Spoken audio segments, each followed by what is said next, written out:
The information provided in this video is very elementary, but it is necessary to elaborate on it because most people do not take the time to understand it and have not been taught it.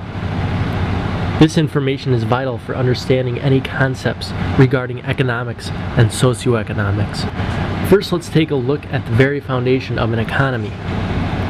There needs to be an economy because people have needs that need to be met in order for them to survive. Before the Industrial Revolution, around 90% of the economy was focused on this aspect of survival. Almost all goods and services created were there to fulfill a practical purpose. At this point in time, most goods and services were needed for the survival of civilization itself, and it took nearly the entire population to fill the workforce to provide these goods and services. Very few people were well off, and even fewer were members of the leisure class. After the Industrial Revolution, various technological developments in many fields completely changed the situation.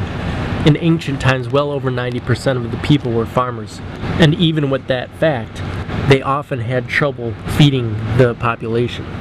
Now we only need a handful of people to be farmers, and the amount of food that they produce can easily feed the entire population.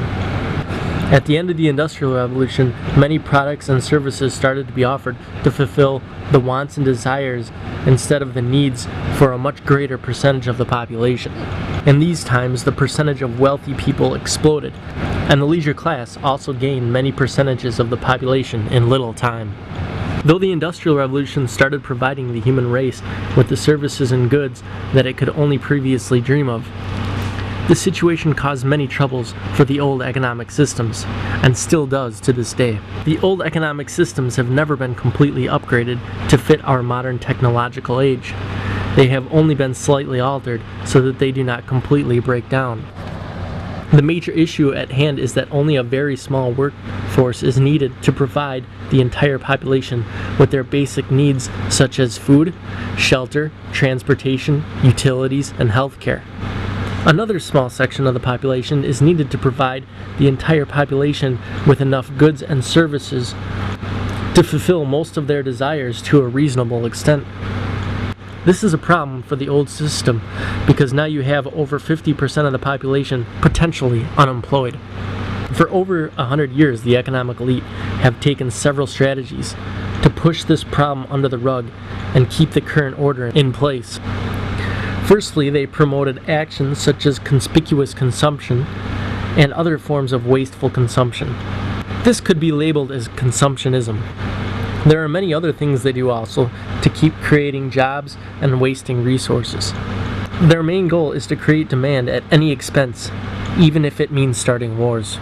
Wars are a great tool for the wealthy of the old systems, because not only do they create jobs by expending vast amounts of services and goods, but great profits can be achieved by investing in the corporations who provide these goods and services. So now we have a completely unneeded situation on our hand as a result of consumptionism, wars for profit, and other related wasteful methods. For one, a mass amount of natural resources are being obliterated for nothing and causing destruction of the environment. Secondly, many people are working way too many hours, and others are being oppressed and living in poverty for no sensible reason. Another effect of sustaining the old system is that it requires to keep the general population mentally unconscious and decadent, therefore greatly retarding the educational and social evolution of our human societies.